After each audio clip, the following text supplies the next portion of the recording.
புத்தன் இயேசு காந்தி பிறந்தது பூமியில் எதற்காக? தோழா ஏழை நமக்காக.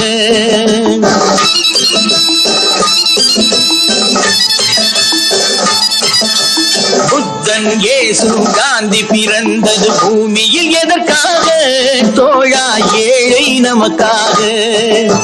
கங்கை யமுனை காவிரி வைகை ஓடுவதெதற்காக? நாளும் உழைத்த தாகம் எடுத்த தோழர்கள் நமக்காக.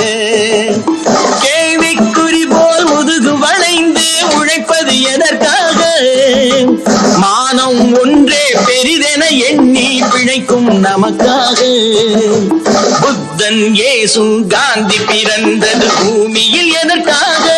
தோழா ஏழை நமக்காக.